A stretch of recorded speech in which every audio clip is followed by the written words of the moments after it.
ઓડિશાના સંબલપુરમાં કેન્દ્રીય મંત્રી ધર્મેન્દ્ર પ્રધાનના નેતૃત્વમાં તિરંગા યાત્રા યોજાઈ। 2025ના મે મહિનામાં સંબલપુર શહેરમાં કેન્દ્રીય મંત્રી ધર્મેન્દ્ર પ્રધાનના નેતૃત્વમાં તિરંગા યાત્રાનું આયોજન કરવામાં આવ્યું। આ યાત્રા ભારતીય સશસ્ત્ર દળો પ્રત્યે એકતા અને સમર્થન દર્શાવવા માટે યોજાઈ હતી। યાત્રામાં મોટી સંખ્યામાં નાગરિકો, વિદ્યાર્થીઓ અને રાજકીય કાર્યકરો જોડાયા હતા, જેઓએ રાષ્ટ્રીય ધ્વજ લહેરાવીને દેશભક્તિ પ્રદર્શિત કરી હતી। યાત્રા દરમિયાન પ્રધાન ધર્મેન્દ્ર પ્રધાને દેશના સુરક્ષાદળોની બહાદુરી અને બલિદાનને યાદ કરતા જણાવ્યું કે આજના યુગમાં આપણે આપણા સૈનિકોના બલિદાનને ભૂલી શકતા નથી। આ તિરંગા યાત્રા તેમના પ્રતિ સમર્પિત શ્રદ્ધાંજલિ છે।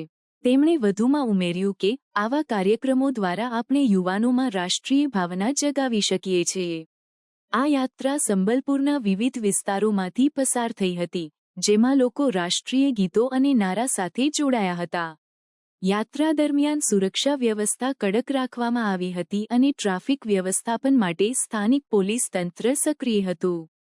તિરંગા યાત્રા પછી પ્રધાન ધર્મેન્દ્ર પ્રધાને સ્થાનિક શહીદ સ્મારક પર પુષ્પાંજલિ અર્પણ કરી હતી અને શહીદોની યાદમાં મૌન પાળ્યું હતું।